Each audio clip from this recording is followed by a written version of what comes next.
Hakone, the popular spot for its hot springs and breathtaking natural beauty. From rock and movie stars jamming in the hot springs to members of royal families soaking up the scenic views, Hakone has become a favorite hideaway for rich and fabulous. But that's not all. Hakone served as a prototype for Tokyo 3, the iconic city featured in the renowned anime series Evangelion. And let's not forget the countless films that have chosen Hakone as their shooting location. It's like a magnet for both Japanese folks and international tourists who want to escape the chaos of Tokyo and recharge their batteries. As I delved deeper into its charm, Hakone gradually won over my heart with its mesmerizing treasures waiting to be discovered.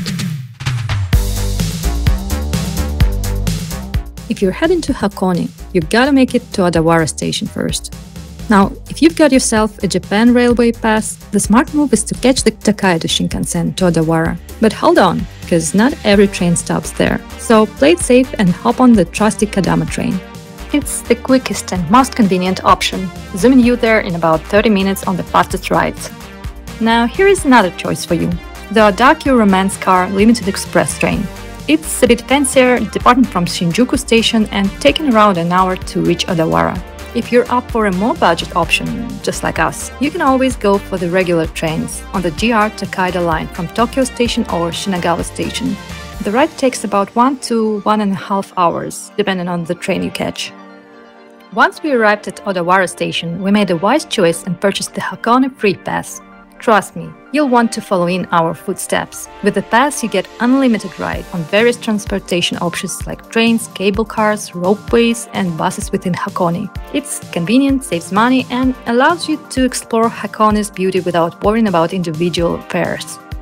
The Hakone Pass offers you two options, the 2-day free pass and the 3-day pass. From Odawara, you can easily reach Hakone Yumoto Station by train or bus. While the JR Pass doesn't cover this part, you can make use of the Hakone Free Pass, which allows almost unlimited transportation within Hakone. Our next stop was Togendai Station, where our accommodation awaited. To get there from Odawara, we hopped on the Tozan Railway train and enjoyed a picturesque ride through the stunning landscapes of Hakone. The train journey was filled with the scenic views as we jogged along the tracks and marveled at the natural beauty surrounding us.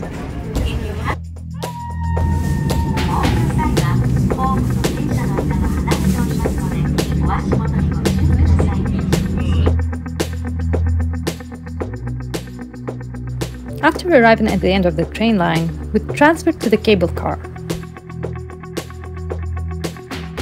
As the cable car glided through the air, we were treated to breathtaking views of Hakone's mountains, valleys, and forests.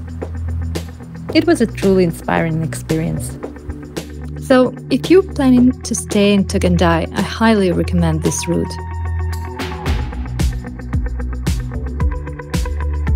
But there was one thing that kind of bothered us, and we couldn't fully immerse ourselves in the experience. That was our luggage. Carrying those heavy bags around was a constant reminder of the burden we carried with us. So now, listen up. I've got some really good news for you.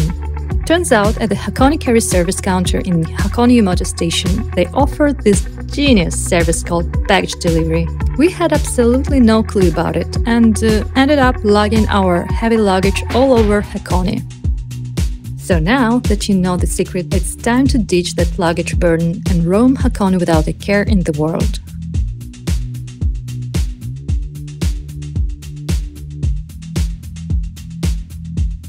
We ended up staying not far from Togendai Station.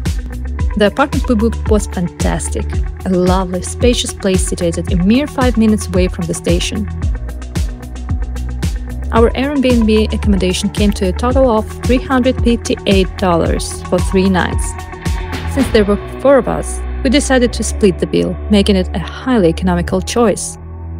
The place itself was really delightful, offering ample space, a beautiful view, and being conveniently nestled beside a forest. To top it off, there was even a second floor with Japanese-style beds. Actually, it almost felt perfect until we realized one glaring issue. When we arrived around 2 p.m., everything in the area was closed or shutting down for the day. There were no shops, no cafes, absolutely nothing nearby, except for a lonely vending machine next to the hotel. So we hatched a plan. We decided to hop on the pirate ship from Togendai Station and sail to the other side of Lake Ashi in search of dinner. To be honest, the pirate ship did not really impress me much. It had this nostalgic 90s tourist trap vibe going on. Now they say it's usually packed with people, but since we were during the low season, it was surprisingly empty, no crowds to be found. As we sailed across the picturesque Lake Ashi, the beauty of the surroundings truly came to life. The ride lasted about 30 minutes. It was quite enough to sit back, relax, and fully soak in this stunning scenery. And you know what's even better? It was covered by our Hakone Pass, so no extra cost for the pleasure of those breathtaking views. On the other side, we couldn't resist checking out the main attraction, the Torii Gate. These iconic gates hold tremendous cultural significance in Japanese tradition. They symbolize the entrance to sacred places, often marking the entrance to Shinto shrines. These gates are like the welcoming gatekeepers to the divine realm. Naturally, they draw massive crowds. There we were faced with a long queue of eager visitors waiting to capture their perfect shot.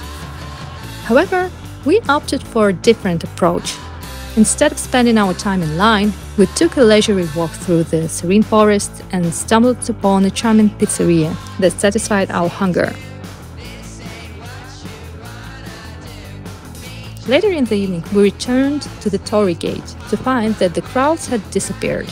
As night fell, a whole new scenery unfolded. The gates were beautifully illuminated, standing tall against the darkness, creating a mesmerizing and ethereal atmosphere. It was late, so the buses and the pirate ship had called it a night, and we were stranded without a clue on how to summon a taxi. No Uber, no Lyft, nada. Naturally, we decided to embark on a wild adventure, walking home. Armed with a snack, we cautiously make our way through the pitch-black forest. Now, the ambience was just right for a classic horror flick. You know, the kind where clueless teenagers take a wrong turn and meet their doom.